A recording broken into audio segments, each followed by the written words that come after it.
aqui, eu sempre fico muito feliz quando a gente tem a oportunidade de falar sobre inovação, sobre cooperação, sobre parcerias.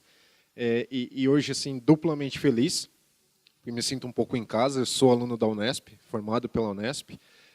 Então, assim, é uma alegria muito grande estar aqui. Eu venho do campus de Rio Claro, das Ciências Biológicas. Então, é muito bom estar aqui, muito significativo. Aproveitando que comecei a falar disso, né? Então, hoje eu represento o programa de inovação externa, que a gente assim o chama da Johnson & Johnson, junto com a Lívia Barbosa, que está aqui comigo. Nós atuamos nessa área. A Johnson & Johnson, como vocês vão ver, são algumas empresas, né, debaixo do nome Johnson & Johnson. Então, nós respondemos a setores diferentes, embora tenhamos um olhar global para isso. A nossa formação é científica, né? A graduação, mestrado, doutorado.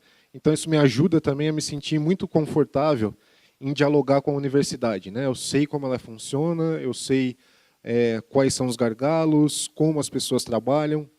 Então, isso traz uma facilitação muito grande, e é isso que é importante, né?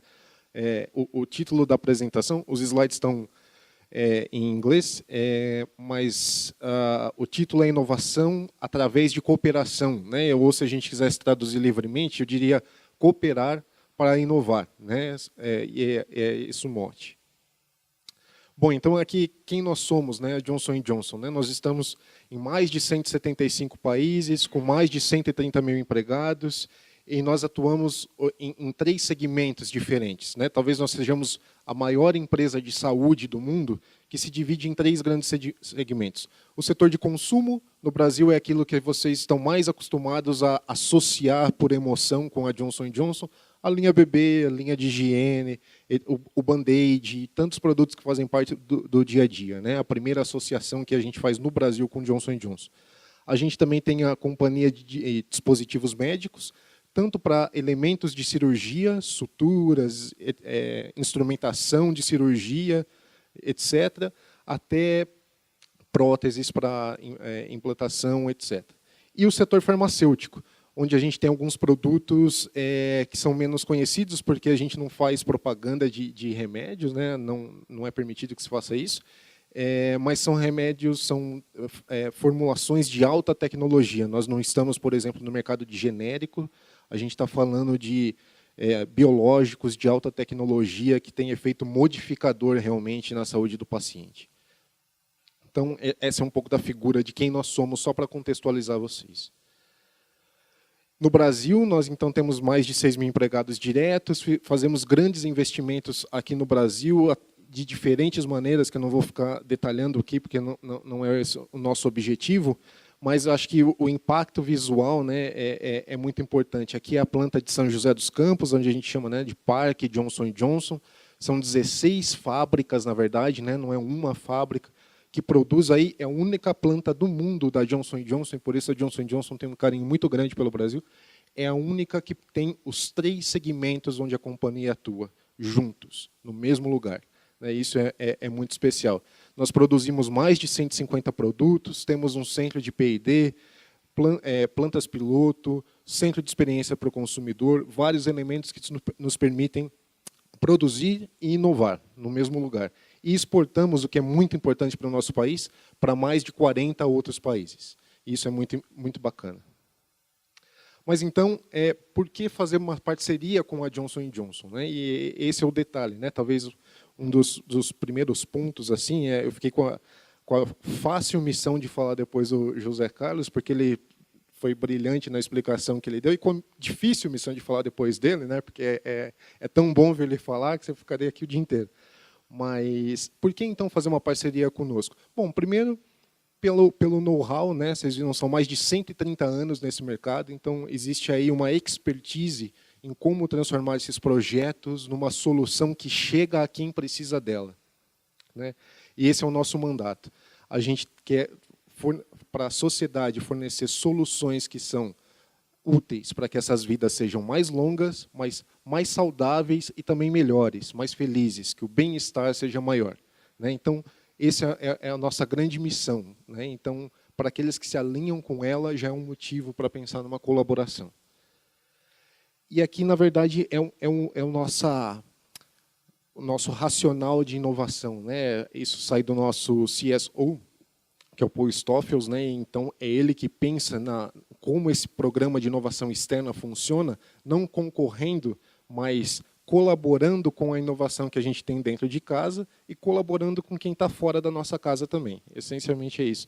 Então a gente chama que fazer inovação na Johnson & Johnson é sobre criar um network de pessoas, né? A chave está aí. Nós estamos falando de pessoas que trazem para a mesa, como o José disse, que trazem novas maneiras de fazer uma parceria, combinando recursos, combinando ideias, combinando tecnologias de uma maneira nova, né? É inovar também como se faz essa parceria, né? Então, é uma missão muito grande, uma nova maneira de ser feita, né? Sobre pessoas e os recursos que elas podem trazer para essa colaboração. Então, que soluções nós criamos, né, para que isso possa acontecer? A gente sabe, por um lado, que os cientistas, os empreendedores, os pesquisadores, todo dia, eles alcançam um novo patamar, um novo ponto. Eles descobrem algo novo, têm uma nova ideia, uma nova associação, criam e movem a barreira do conhecimento adiante.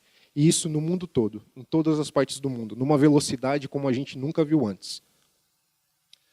E isso cria um outro aspecto dessa realidade, né?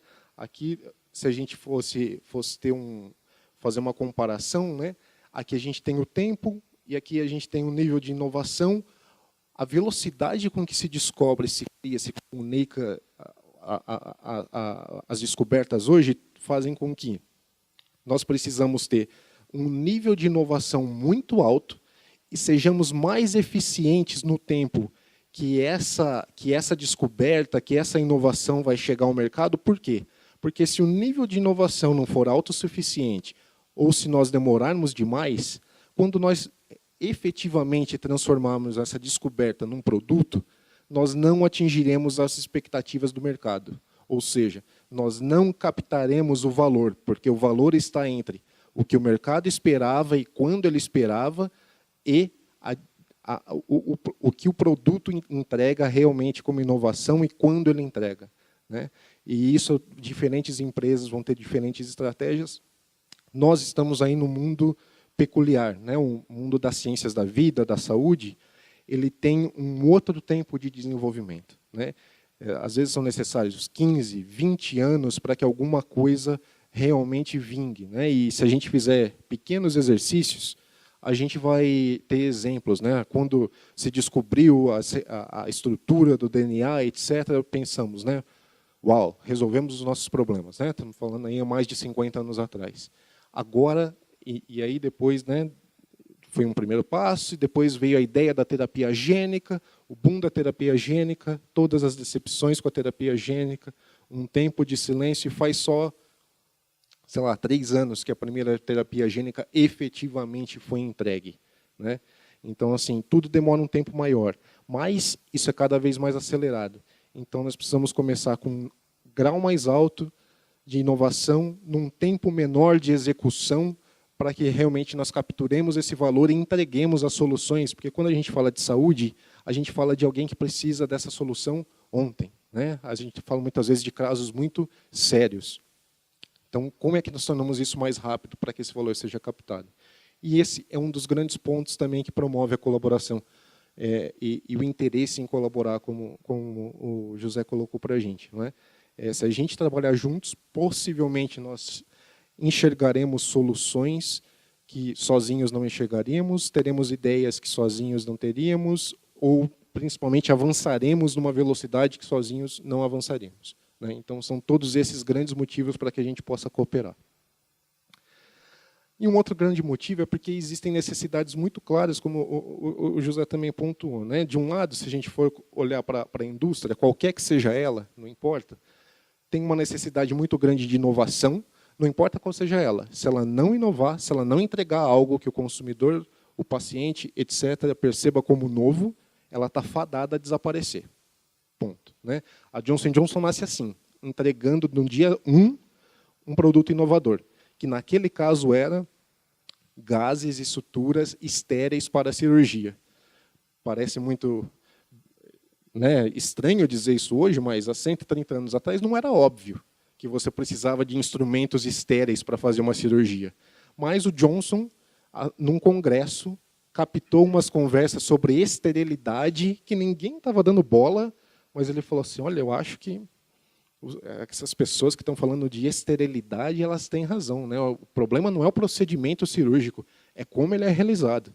Se a gente olhar para as fotos, são salas como essas, cheias de aluno, ninguém está usando roupa nenhuma, não tem luva e nada é estéril. E ele, então, coloca isso no mercado, e é um sucesso, enfim, movendo 130 anos para frente, estamos onde estamos hoje. Né? Então, assim, esse é o grande poder da inovação, de perceber coisas diferentes, novas, e que vão realmente impactar a vida de milhões de pessoas.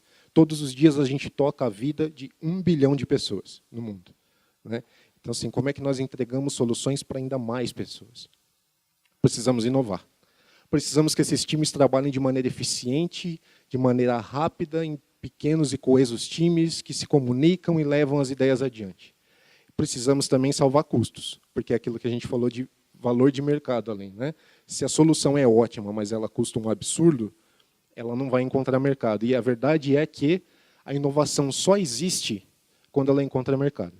Se ela não encontrar mercado, ela não existe, porque ela não entregou solução. Então, ela não inovou. Não é? Ela terminou em algum ponto que não chegou a ser, de fato, uma inovação. Do outro lado, empreendedores, pesquisadores, cientistas, né, aqui nós podemos usar vários outros adjetivos.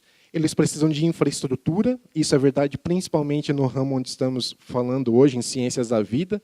Os equipamentos são caros, as condições de manuseio são caras, as manutenções são caras, e o recurso é escasso. Né? Então, esse é um problema. Capital. É difícil, é caro, é custoso desenvolver esses projetos, a gente sabe, não preciso explicar isso para vocês. E expertise. Como fazer? Né, como desenvolver da melhor maneira? Prever riscos, diminuir riscos, tomar o caminho certo. Porque se você tem um tempo precioso, um recurso escasso, pegar o caminho não adequado é fatal. Né? Então, você precisa diminuir esse risco tanto quanto possível. E é isso que a gente acha que nesses dois lados conversam. Né? As necessidades de um lado, as necessidades de outro, é que podem, então, aí formar parcerias muito interessantes para que esses projetos se movam adiante. E como eu falei para vocês, então, eu queria falar um pouco mais agora, já entrando de como funciona nosso programa de inovação externa. A inovação está ocorrendo muito rápido em todas as partes do mundo, e já foi pontuado pelo José também que cada parte do mundo tem suas peculiaridades. Então, a gente entendeu que a gente precisava abraçar a inovação, não importa de onde ela venha. Então, a gente montou uma estrutura que é global, eu sei que é pequeno, mas a intenção não é que vocês leiam, vou passar rapidamente. É uma estrutura que permite que nós possamos interagir com a inovação, com a descoberta, com o pesquisador, com pessoas, onde quer que eles estejam. Por isso que lá atrás a definição do nosso programa é sobre um networking de pessoas. É nisso que nós acreditamos, em pessoas. Então, aqui a gente tem os Innovation Centers, em vermelho, na Califórnia, em Boston, em Londres, em Xangai. E esses centros, na verdade, são centros multidisciplinares com profissionais de todas as áreas, jurídico, new ventures, investidor, cientista, que tentam entender juntos o que esses hotspots de inovação, esses hubs de inovação, estão desenvolvendo e como nós podemos oferecer algo e como é que nós podemos interagir com eles dentro do nosso programa. Eu e Lívia, por exemplo, nós somos considerados aqui nos pontos que a gente vê em roxo, em Hong Kong, em Singapura, em Sydney, no Japão, e aqui em São Paulo, com vistas à América do Sul toda, nós somos os satélites desses Innovation Centers. Então, nossa função aqui também é olhar o que os centros de inovação, o que os centros de pesquisa estão fazendo aqui, que se conectam com essa estratégia, e que oportunidades de parceria e cooperação nós podemos estabelecer. É um pouco nisso. O José fez uma pergunta que eu vou aproveitar para responder com esse slide. incubadoras. A gente também interage com startup, né? Hoje ela é uma tendência mundial. Cada vez mais a gente tem pessoas empreendendo. No Brasil isso está crescendo exponencialmente. Startups que estão aí no ramo da saúde, das ciências da vida, digital health, health tech, enfim, por aí vai. Nós temos hoje 12 incubadoras que são espalhadas aqui, são esses pontos cinzas, né? E essas incubadoras trazem o quê? Elas trazem infraestrutura, elas trazem um lugar compartilhado de trabalho que não é só escritório, é laboratório compartilhado. Você tem equipamentos de última geração, todos compartilhados para que você faça os seus experimentos. As pessoas que estão lá dentro, as startups que estão lá dentro, fazem ciência. Nós nos ocupamos de todo o resto. Mas não é só isso. A gente entende também que, muitas vezes, essas startups elas precisam ainda de auxílio para construir um plano de negócios, para construir para saber lidar com o investidor, saber lidar com as oportunidades que ela vai receber, etc. Então, tem todo um programa educacional que atende às necessidades das startups em diferentes contextos. Então, na verdade, além dos Innovation Centers que eu citei aqui, dos J-Labs, a gente ainda tem 2 outros pilares no programa de inovação, que é um centro de novos negócios, que vai principalmente lidar com as licenças e fusões e aquisições também, mas licenciamentos também. E a gente ainda tem o nosso Venture Capital, que pode fazer investimentos. Então, são braços totalmente independentes, mas que a gente pode acionar. Mas e por que a gente fez isso? Buscando possibilidades de interagir com o pesquisador, com o inovador, com o cientista, desde ideia até praticamente a produto. Dependendo do estágio onde essa solução está e das necessidades que essa pessoa traz para a mesa, por isso é importante saber o que é que você está procurando, o que é que você está vindo buscar e o que é que nós estamos buscando também. Dependendo do estágio e da necessidade, nós temos aí como cruzar esses mapinhas e disparar diferentes recursos para que essa colaboração possa acontecer, né? Então, buscando flexibilidade, que a gente tem esses 4 pilares independentes, mas interrelacionados. Então, exatamente como esse modelo funciona, né? A gente pode, através desses setores que a gente tem, né, da consumer, medical, farmacêutico, e cross-sector, o programa é cada vez mais cross-sector, saúde é cada vez mais cross-sector, né? Ela tem um componente digital, um componente de biotecnologia, um dispositivo que entrega uma droga, as coisas são cada vez mais ousadas, e é bom que seja assim. A gente pode, de repente, fazer um licenciamento, a gente pode fazer uma incubação, a gente pode fazer uma colaboração de pesquisa, uma aceleração, a gente pode fazer alguma forma de acordo flexível que possa interagir, que possa servir para cada uma das partes, para que a gente, então, possa, dependendo aí do grau de interesse, do grau de maturidade, acionar diferentes dispositivos para fazer essa parceria. E aí, eu fiz algumas notas aqui durante a apresentação do José. Não necessariamente eu vou cobrir todas agora, e depois a gente pode falar mais durante as perguntas. Mas, por exemplo, é muito uma conversa que evolui, né? E por que é bom que eu e a Liv estejamos aqui? Porque o Brasil tem suas peculiaridades, as suas leis, etc. O programa é global. Quando eu converso com algum cientista, alguma startup, e quero apresentá-la ao programa de inovação, eu estou apresentando ela para a iniciativa global, né? Não é algo do Brasil, é global. E a gente tem que fazer essa tradução de ambiente também.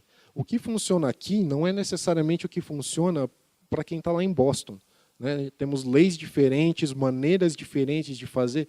Então, nós somos responsáveis por essa tradução também de expectativas, de universos, de modos de operação que são diferentes, de mentalidades que são diferentes.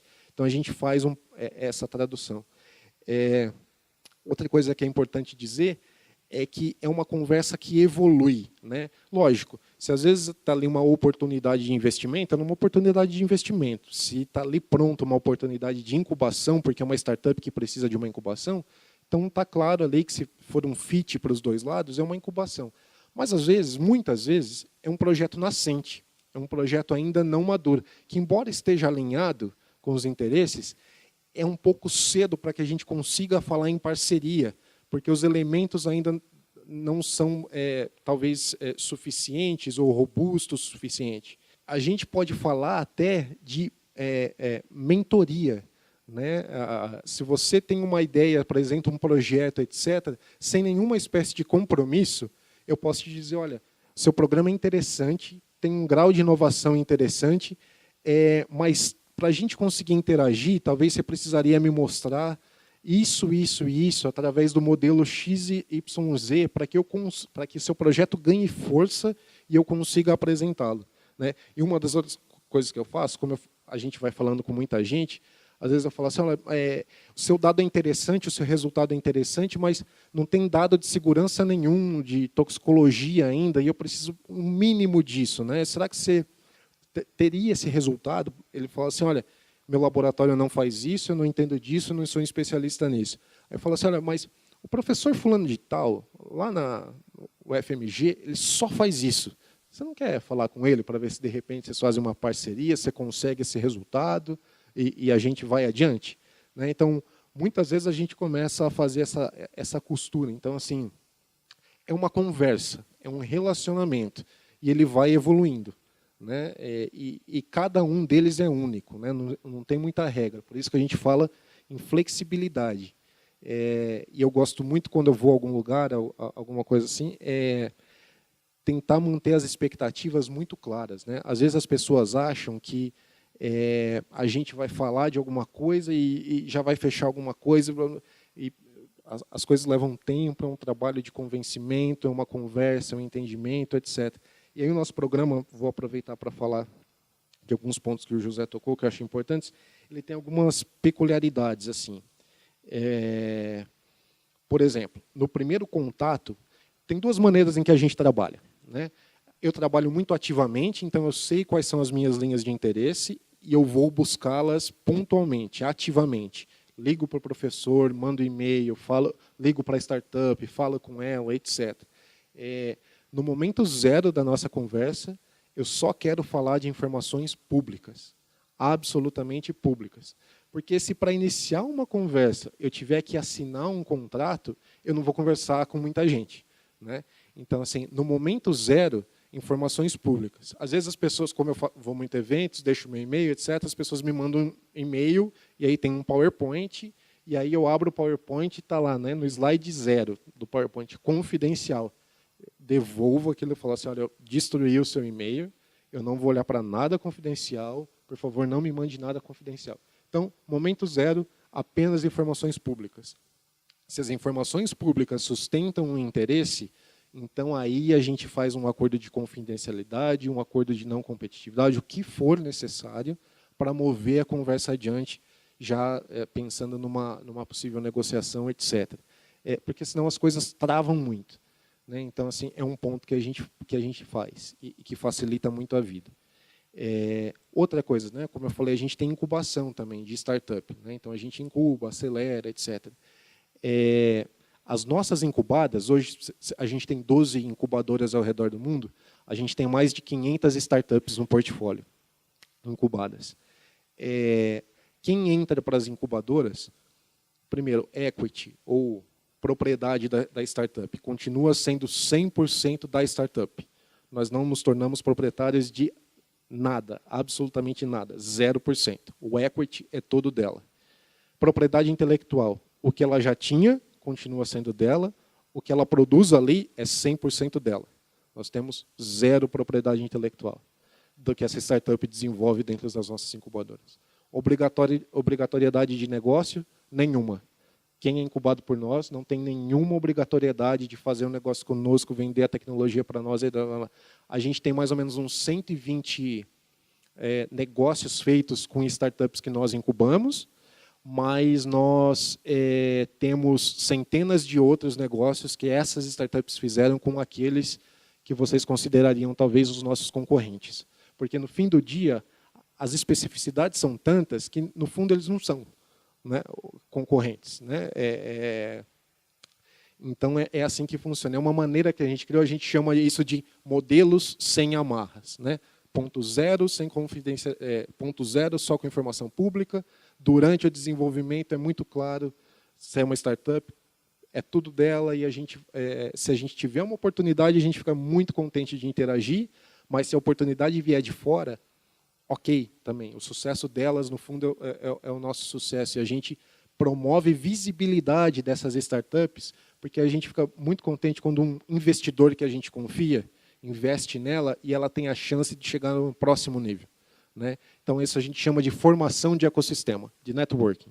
É assim que a gente chama isso. Então, são algumas peculiaridades desse sistema. E a gente fala de flexibilidade porque as possibilidades são muitas mesmo. Basta um pouco ali de persistência para explorar. A gente faz isso também tornando no nosso site. Esse slide aqui eu poderia desdobrar em 50 outros slides, tá? Mas eu vou manter ele macro, porque não é lugar. Mas como é que a gente faz essa interação? A gente torna público no nosso site, que chama Johnson & Johnson Innovation, quais são as áreas de interesse que a gente tem. E cada uma dessas áreas está quebrada em detalhes lá no site mesmo. Então, os pesquisadores, as startups, etc., olhando para essas áreas, já têm uma noção do que é que nós estamos buscando e podem interagir conosco. Então, aí a gente reage a essa interação, né? Como eu disse, nós ativamente buscamos, mas podemos ser buscados também, tornando pública as áreas em que nós queremos oportunidades em inovação externa. Essa é uma maneira que a gente encontrou. Mais do que isso, além de publicar os nossos interesses, a gente entendeu que a gente devia também motivar o ecossistema a ser mais criativo e mais ousado. A gente faz isso também dentro da nossa página, publicando desafios.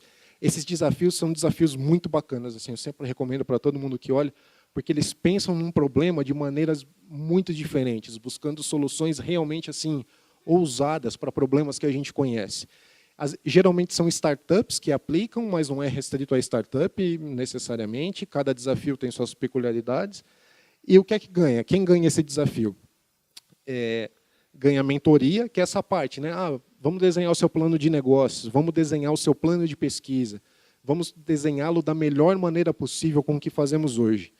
Ganha residência num dos nossas incubadoras, ganha, às vezes, um fundo em investimento ou algum pequeno grant para mover adiante a pesquisa, e ganha reconhecimento, né? Enfim, nem sempre todos esses elementos estão no prêmio, às vezes é uma combinação de alguns, né? Em reconhecimento, por exemplo, aqui, não saiu o resultado ainda, eu estou muito ansioso pelo resultado, mas a gente fez um desafio para a América Latina, em que a gente não estava procurando uma tecnologia. A gente queria que pesquisadores contassem suas histórias, usando storytelling, né? A gente queria saber quem são os pesquisadores, por que eles pesquisam o que pesquisam e qual é a importância que isso traz para o mundo. Então, não precisava submeter patente, tecnologia, nada. Precisava, assim, pegar o celular e gravar um vídeo de si mesmo dizendo quem sou eu, por que eu pesquiso e por que isso é importante para a sociedade. Porque nós entendemos que algumas sociedades, especialmente talvez a latino-americana e algumas outras, ainda não valoriza a pesquisa científica como deveria.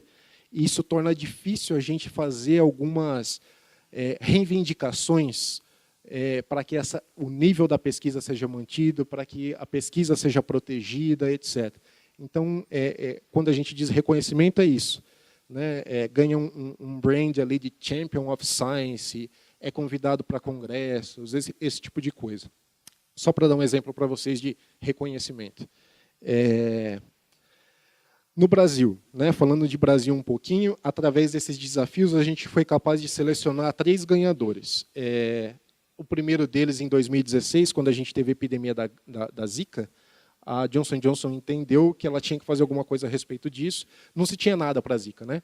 Pouca informação, nenhuma vacina, nenhum tratamento, então lançou-se um desafio para soluções para a Zika. Quem ganhou foi a professora Leda Castilho, lá do UFRJ, que passou 6 meses de incubação para avançar a pesquisa dela. Em 2017, um desafio sobre envelhecimento. Quem ganhou foi a Rubux Robotics, que saiu da Unicamp. É uma startup filha da Unicamp. E eles desenvolveram o que a Johnson & Johnson disse ser o melhor algoritmo de inteligência artificial para reconhecimento de expressões faciais que eles já viram, né? E isso se provou adiante, tanto que depois de um ano de incubação, eles estão já com a empresa fundada, a manufatura está sendo feita na China, e essa é uma capacidade que a gente tem. A gente abre o nosso networking de parceiros, né? Se a gente tem um parceiro que faz manufatura na China, que é interessante para essa startup, a gente abre o nosso parceiro para eles. E a Intel entrou no projeto deles. Como a gente disse, é um projeto aberto. A Intel viu, achou muito bom, plugou neles, e eles estão hoje com uma parceria com a Intel, já com a tecnologia no mercado. É isso que a gente está falando. Eles começaram a incubação há pouco mais de um ano, e o produto está aí no mercado, né, fazendo a diferença, e com várias outras aplicações. Quando a gente olhou para a tecnologia, tudo bem, o que ele inscreveu no desafio era uma coisa, mas a gente pensou ali, olha, vocês já pensaram em fazer isso e isso com essa tecnologia? Vocês topam tentar? E é assim que as coisas crescem. E quem vai começar a incubação daqui a pouquinho, que foi a vencedora do desafio do ano passado agora, é a SkimLab, que é uma startup que está no CETEC USP, aqui em São Paulo, e desenvolveu com uma tecnologia bastante específica um teste point of care, que a gente chama, né, que é esse teste que a gente pode usar e descartar, muito interessante, com uma aplicação que pode ser bastante variada e bastante fácil, né? Então, assim, facilidade de aplicação, versatilidade para o fim, foram coisas que chamaram a atenção. Mas também não são as únicas opções que foram ditas, né? Aqui a gente tem alguns exemplos de parcerias em que o método, na verdade, interessava. O método de estudo, o método de validação, o método de pesquisa valia a pena. Nesses casos aqui, a gente está falando da Unital, da Unicamp e Instituto do Sono, são estudos sobre nossos produtos que acabam sendo depois publicados. Então, nós também publicamos. Então, não há restrição de publicação, é só uma questão, às vezes, de momento ou do que será publicado, né? Então, não há restrição de publicações, porque as próprias publicações e as certificações aqui, né, testado pelo Instituto do Sono, isso serve como branding para a gente quando a gente fala com os especialistas de mercado. Fala, este nosso produto foi testado pela Unicamp, este nosso produto foi testado por esses profissionais renomados que geraram essas publicações. Para a gente, isso traz reputação para o nosso produto. Olha, esses pesquisadores testaram ele, né? Então, isso é muito bacana. Então, essa é uma outra modalidade de parceria aí para desenvolvimento metodológico, tecnológico, que pode ser estudado também. Cobrindo rapidamente, assim, né, foi um overview do nosso programa, só para ser um pouco conciso e focar um pouco na mensagem que a gente quer entregar aqui. Nós estamos sempre também tentando inovar na maneira como inovamos, e esse programa traz isso, né? Eu falei ali que a gente tem 4 pilares diferentes. O nosso Corporate Venture para investimentos tem mais de 45 anos, talvez. É um dos mais tradicionais em saúde do mundo, né? Em contrapartida, as incubadoras têm só 6. Foram criadas recentemente, porque a gente entendeu que faltava infraestrutura e que sem infraestrutura aqueles projetos não deslanchariam. Então, nós estamos sempre também inovando na maneira, como é que a gente vai interagir? Como é que a gente vai fazer essa parceria? Como é que o ecossistema vai prosperar para que ele se perpetue, né? Em algum momento, esse ecossistema precisa se retroalimentar automaticamente. E outro ponto que eu tinha anotado para dizer, que eu vou voltar rapidamente aqui, são as atividades, né, que a gente participa por aí, pode interagir com a comunidade acadêmica, com as startups, etc., nos eventos que a gente se encontra e troca informações sobre tecnologias.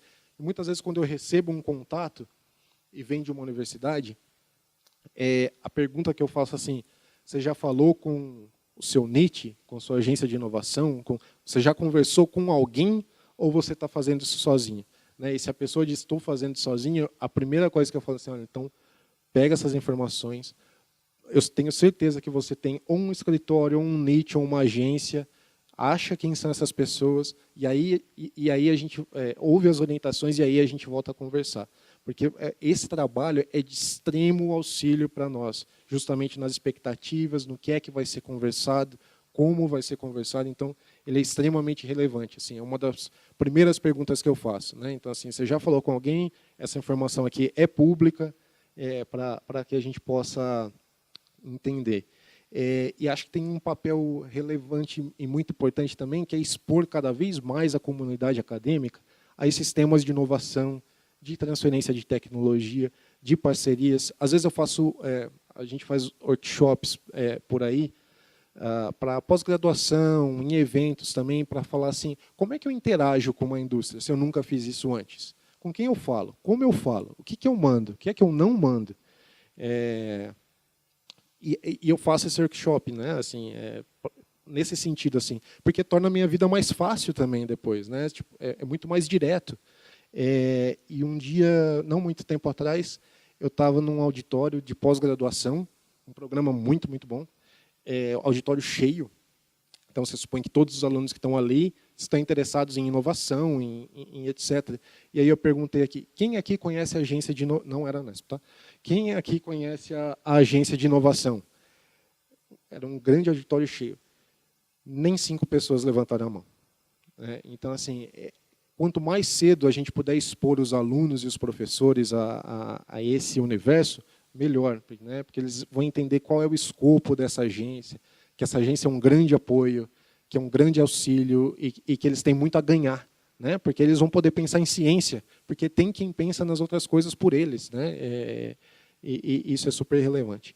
Aqui estão os nossos contatos, que vocês não devem estar conseguindo ler, mas a agência tem os nossos e-mails, então eles estão liberados, fiquem à vontade, eles podem passar os nossos contatos. Eu agradeço mais uma vez o convite, espero que seja a primeira de várias oportunidades e obrigado pela atenção de vocês.